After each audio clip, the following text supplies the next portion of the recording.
अस्सलाम वालेकुम वरहमतुल्लाहि वबरकातुहू। उम्मीद करता हूँ आप सब खैरियत के साथ होंगे, आफियत के साथ होंगे। तो आज जो हमने टॉपिक पढ़ना है वो 5.1 है और आज हम नया चैप्टर स्टार्ट करने जा रहे हैं, चैप्टर 5। ठीक, और ये चैप्टर 5 जो है वो लूप्स और फाइल्स इसके मुतालिक है।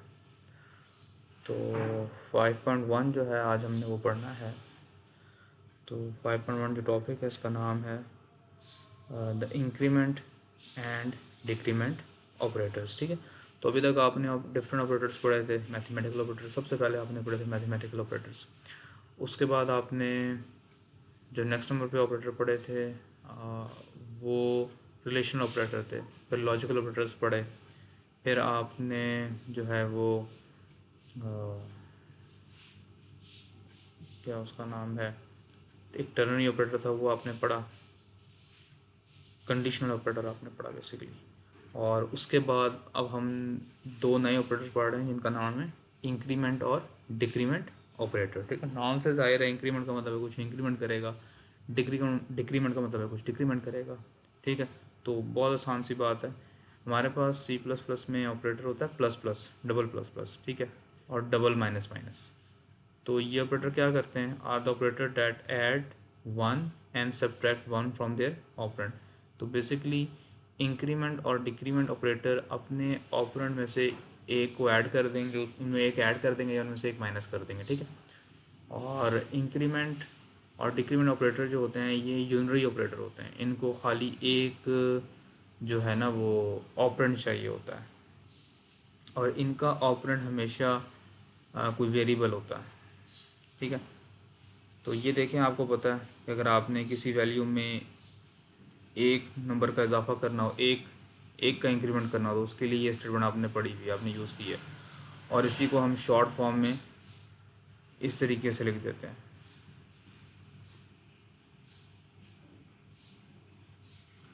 ठीक है, नम प्लस इक्वल्स टू 1। तो शॉर्ट फॉर्म में हम इसको इस तरह से लिख देते हैं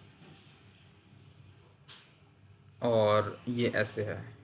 या अगर आपने डिक्रीमेंट करना है तो num is equals to num minus 1, और इसको शॉर्ट फॉर्म में हम नम माइनस इक्वल टू का ऑपरेटर यूज़ करते हुए हम इस तरीके से भी इसको लिख सकते हैं। ये तो आपको पहले से पता है।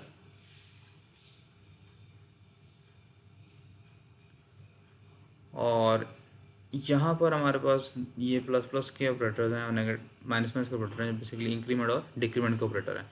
तो आपने किसी नंबर में एक का इंक्रीमेंट करना है यूजिंग प्लस प्लस ऑपरेटर या यूजिंग इंक्रीमेंट ऑपरेटर, तो उसका सिंटेक्स ये है।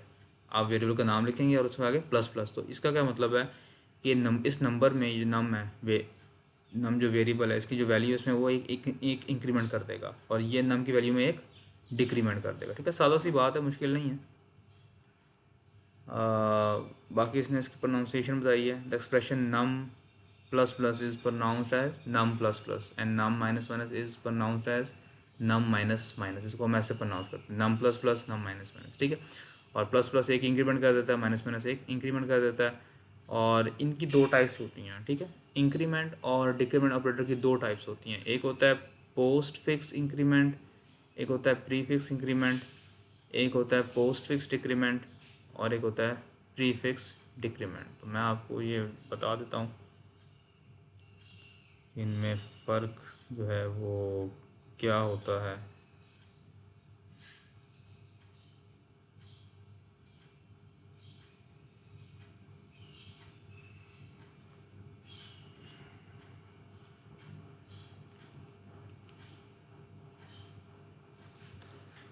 तो हमारे पास इंक्रीमेंट और मतलब आप इस तरह समझ रहे हैं, प्री फिक्स इंक्रीमेंट है, पोस्ट फिक्स इंक्रीमेंट है। ठीक है, इसकी तरह हमारे पास प्री फिक्स डिक्रीमेंट है और पोस्ट फिक्स डिक्रीमेंट है। ठीक है, और इसका क्या मतलब है, प्रीफिक्स डिक्रीमेंट का क्या मतलब है कि पहले हमारे पास ऑपरेटर आएगा और बाद में हमारे पास उसका ऑपरेंट आएगा, ठीक है। प्रीफिक्स है ना, तो प्लस प्लस का ऑपरेटर पहले आएगा, ये वापस, तो ये है। पोस्ट फिक्स में है कि पहले हमारे पास ऑपरेंड आएगा और फिर हमारे पास ऑपरेटर आएगा।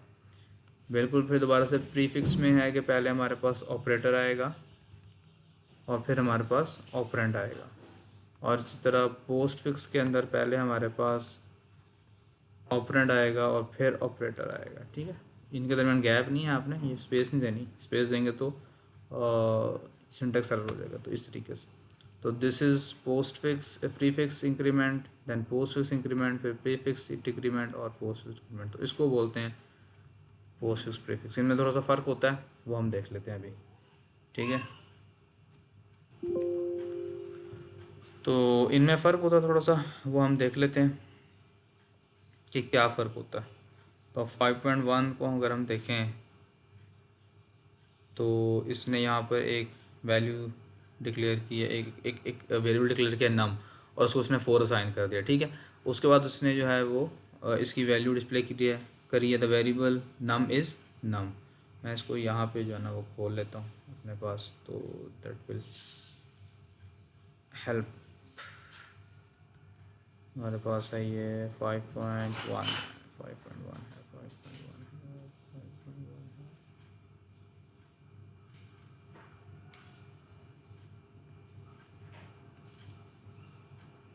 ठीक है, तो 5.1 है हमारे पास ये। तो इसके अंदर हमारे पास ऐसा है कि देखें, इसको पहले मैं रन करता हूँ तो आपको साथ साथ समझाता हूँ।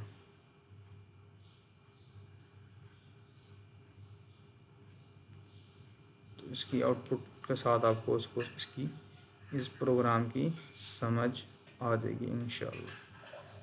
तो गौर कीजिएगा, तो इसने एक वेरिएबल डिक्लेयर किया नाम जिसकी वैल्यू है 4, ठीक है। उसके बाद इसने बताया कि द वेरिएबल नाम इज़ 4, तो the variable num is 4 print हो गया।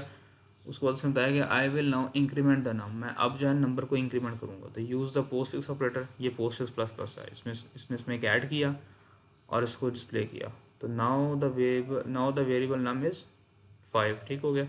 I will increment the number again, तो दोबारा से नंबर को इसने इंक्रीमेंट किया यूजिंग प्रीफिक्स ऑपरेटर, जिसमें ऑपरेटर पहले आया है और ऑपरेंड बाद में आया है। तो अब इसकी वैल्यू क्या हो जाएगी जी, अब इसकी वैल्यू होगी 6, ठीक है। अब वो उसको डिक्रीमेंट करेगा यूजिंग पोस्ट फिक्स, तो वैल्यू होगी दोबारा से 5।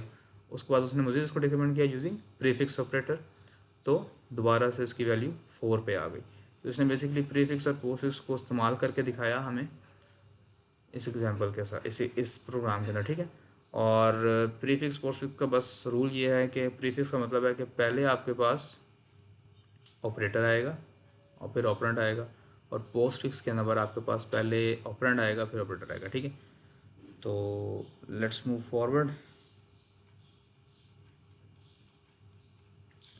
अच्छा, इनमें प्रीफिक्स और पोस्ट फिक्स के दरमियान जो है थोड़ा सा फ़र्क भी है, वो क्या, ये बड़ा इंपॉर्टेंट पॉइंट है, इसको ज़रा गौर से सुनिएगा। नम इज इक्वल्स टू 4, ठीक है। अब जो आप ये लिखेंगे ना सी आउट नम प्लस प्लस, तो यहाँ पे कौन सा ऑपरेटर हमने यूज़ किया जी, हाँ जी, यहाँ पे हमने पोस्ट फिक्स ऑपरेटर यूज़ किया, post fix increment operator use किया। अच्छा, पोस्ट फिक्स इंक्रीमेंट ऑपरेटर आप यूज़ करेंगे तो क्या होगा, मतलब इसकी आउटपुट क्या आएगी, थोड़ा सोचें।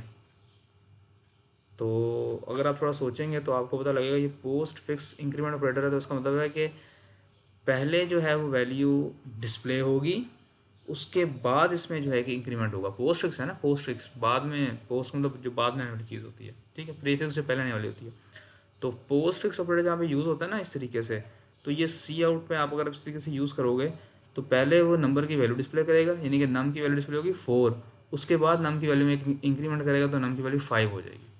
और जब ये वाला आप यूज़ करेंगे प्री फिक्स ऑपरेटर, तो ऑपरेटर पहले आ रहा है ना, तो यहाँ पर क्या होगा कि नम की वैल्यू पहले प्लस प्लस होगी, यानी कि उसकी वैल्यू 5 बन जाएगी, उसके बाद ये डिस्प्ले होगी, ठीक है। तो इसका आंसर है 5 और इसका आंसर है 4, दोनों में फ़र्क है।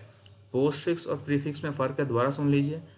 पोस्ट फिक्स में क्या होगा, यहाँ पर इस सिनेरियो में जब आप सी आउट में प्रिंट कर रहे हो पोस्ट फिक्स ऑपरेटर से, पोस्ट फिक्स ऑपरेटर की वैल्यूएशन में ये होगा कि पहले ही जो नम है ना, नम, ये सी आउट इसको डिस्प्ले कर देगा कंसोल के ऊपर, इसकी वैल्यू, तो इसकी वैल्यू 4 डिस्प्ले हो जाएगी। उसके बाद इसमें इंक्रीमेंट होगा तो फिर इसकी वैल्यू 5 बन जाएगी। जबकि प्रीफिक्स के अंदर पहले इंक्रीमेंट होगा और फिर वो वैल्यू डिस्प्ले होगी। तो यहाँ पर 5 डिस्प्ले होगा, ठीक है। यहाँ पे 5.2 है, तो ये इसको इस चीज़ को एक्सप्लेन कर रहा है। आप देखें ज़रा, साथ ही इसने बता भी दिया। तो यहाँ पे आप नंबर को डिस्प्ले करेंगे तो 4 लिखा हुआ आएगा, यहाँ पे डिस्प्ले करेंगे नंबर को तो फिर 4 लिखा हुआ आएगा, ठीक है। और एक इंक्रीमेंट हो जाएगा तो ये 5 बन जाएगा। अगली बार जब आप प्रिंट करोगे, अब चूंकि वैल्यू 5 हो चुकी है तो 5 डिस्प्ले होगा। और अब क्या होगा जी, हाँ जी बिल्कुल सही, अब जो है वो 6 डिस्प्ले होगा, क्योंकि पहले इंक्रीमेंट होगा बाद में डिस्प्ले होगा, ठीक हो गया। और इसी तरह आप माइनस माइनस को देखें, अभी आप नम डिस्प्ले करोगे तो 6 डिस्प्ले होगा, क्योंकि ठीक है।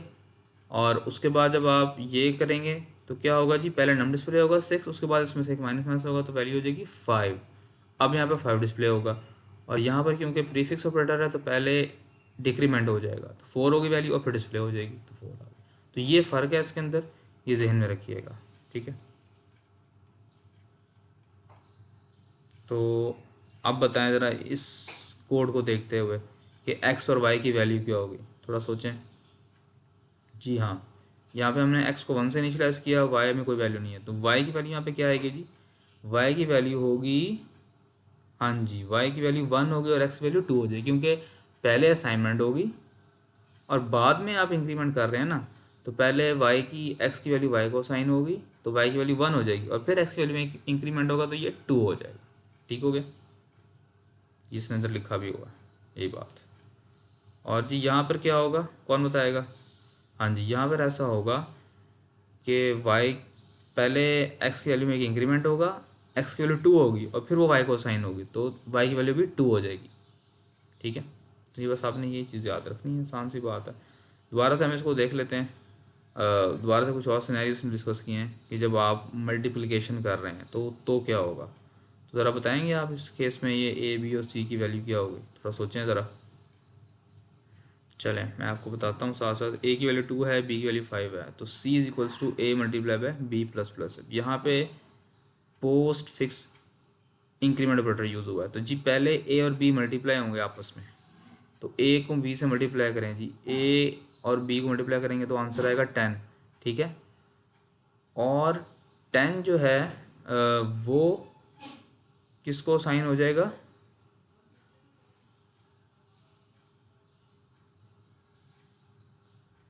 सी को साइन हो जाएगा, ठीक है। और उसके बाद बी में एक इंक्रीमेंट होगा तो बी की वैल्यू हो जाएगी 6, ए की वैल्यू 2 है और सी की वैल्यू जो है वो 10 है। तो देखें क्या आंसर आएगा हमारे पास, 2, 6 और 10 डिस्प्ले होगा। दोबारा देखें इसको, इसके अंदर आपको पता है ना कि post fix increment operator use हुआ, तो सबसे पहले बी ए से मल्टीप्लाई होगा तो आंसर आया 10 और वो सी को असाइन हो जाएगा, तो सी में वैल्यू होगी 10। उसके बाद बी में इंक्रीमेंट होगा एक का, जब उसके बाद जब बी में इंक्रीमेंट होगा एक का तो बी 5 था वो 6 हो जाएगा, ए तो 2 ही है, ए की वैल्यू चेंज नहीं हुई और सी की वैल्यू 10 है, तो 2, 6 और 10 जो है ये डिस्प्ले हो जाएगा। और अगर ये करेंगे तो क्या होगा, ज़रा सोच के बताएं। बहुत आसान सी बात है, पहले इंक्रीमेंट होगा बी में, तो बी की वैल्यू 5 है तो वो क्या हो जाएगी 6, 6 को मल्टीप्लाई करें 2 से तो 12 आ गया, तो सी की वैल्यू 12 हो जाएगी, बी की वैल्यू 6 हो जाएगी और ए की वैल्यू तो 2 है, वो तो चेंज ही नहीं हुई। हाँ जी, ये देखें जी ये एरर है, इंपॉर्टेंट बात, जो दूसरी इंपॉर्टेंट बात है इस टॉपिक के अंदर। क्या बोला, ये जो प्लस प्लस का ऑपरेटर है ना, प्लस प्लस का ऑपरेटर, इसका जो ऑपरेंड है ना वो हमेशा वेरिएबल होना चाहिए कोई, यानी कि कोई कोई एक्सप्रेशन नहीं हो सकता। देखना ये एक्सप्रेशन है ए मल्टीप्लाई बाय बी, ये एक एक्सप्रेशन है, तो इस एक्सप्रेशन के साथ आप प्लस प्लस नहीं लगा सकते, ठीक है। क्योंकि प्लस प्लस के साथ हमेशा जो है वो उसका जो ऑपरेंड होता है वो एक मेमोरी जो है ना वो वैल्यू होती है, या कह रहे हैं वेरिएबल होता है, ठीक है।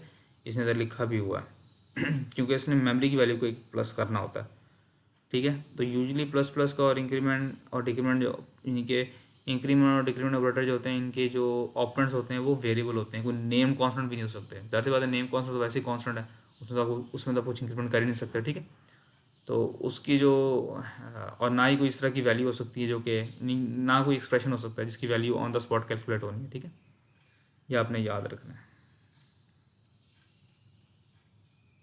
अच्छा जी, बताएं जी क्या होगा इसके अंदर, ज़रा सोचें। आया इफ़ के अंदर जो ये स्टेटमेंट ऑपरेंट होगी कि नहीं होगी? हाँ जी, तो क्या होगा जी, देखें x is equals to 10, if x plus plus is greater than 10 जी, तो ट्रू हो जाएगी? नहीं जी, ट्रू नहीं होगी ये। क्यों भला? पहले x का कंपैरिजन होगा इसके साथ, 10 के साथ, तो x वैल्यू 10 है ना, 10 इज़ ग्रेटर देन 10, तो कंडीशन होगी फॉल्स। तो फिर ये इफ़ नहीं चलेगा, मतलब ये इसके अंदर जो इफ़ के अंदर जो स्टेटमेंट है ये नहीं चलेगी। फिर उसके बाद x की वैल्यू जो है वो, उसमें एक इंक्रीमेंट होगा तो वो 11 हो जाएगा। ठीक है, तो ये भी आपने ख्याल रखना है। ठीक है, और इस केस में क्या होगा जी, इस केस में जो है वो सी आउट वाली स्टेटमेंट चल जाएगी। क्यों चल जाएगी? क्योंकि आपने प्री इंक्रीमेंट किया, प्रीफिक्स इंक्रीमेंट किया हुआ है। पहले एक्स की वैल्यू प्लस प्लस होगी तो 11 हो जाएगी, कंडीशन ट्रू हो जाएगी और फिर ये चलेगी। ठीक है, तो ये इसने मुख्तलिफ सिनेरियोज बताए हैं पोस्ट फिक्स और प्री फिक्स इंक्रीमेंट ऑपरेटर्स के और डिक्रीमेंट ऑपरेटर के। ठीक है, और ये चेक पॉइंट क्वेश्चन हैं, इनको कर लेंगे तो आपकी प्रैक्टिस हो जाएगी। आपको प्रॉब्लम हो, कोई मसला हो, कुछ पूछना हो तो आप पूछ सकते हैं। फिर इंशाल्लाह नेक्स्ट जो है ना वो क्लास में हम इंशाल्लाह पढ़ेंगे 5.2 लूप्स के बारे में पढ़ेंगे। क्योंकि अभी तक आपने सीक्वेंस, यानी कि आपने इनपुट लेना सीखा, आउटपुट कुछ कैलकुलेशन करना सीखी, फिर आपने देखा अगर आपने डिसीजन मेकिंग करनी है तो कैसे करनी है। तो अगला अगला टॉपिक हमारा इंशाल्लाह लूप का होगा, हम लूप को स्टडी करेंगे। अस्सलाम वालेकुम वरहमतुल्लाहि वबरकातुहू।